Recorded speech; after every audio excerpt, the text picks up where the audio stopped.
Сильная женщина деген түшүнүк пайда болуп атат бүгүн арабызда, коомубузда. Бул күчтүү аял дегени, чындап эрктүү аял дегени.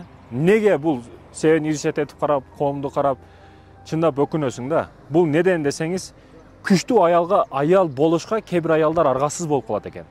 Ал күйөөсүнүн локтугунан, майдалыгынан, таппастыгынан, рызкы көчөдөн таап келбештигине байланыштуу сильная женщина дегендер түшүнүктөр пайда болуп атат.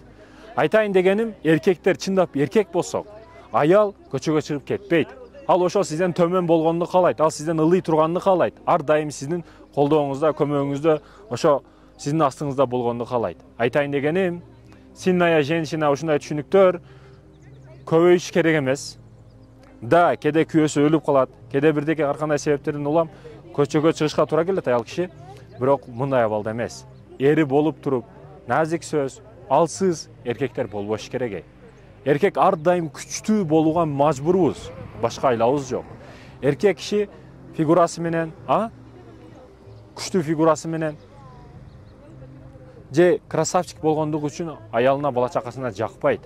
Ал качан көчөдөн рызык таап келип, үй жайы менен башка менен камсыз кылган учурда ошондо гана жагымдуу болот. Ошондо эркек катары башкалар таани алат аны.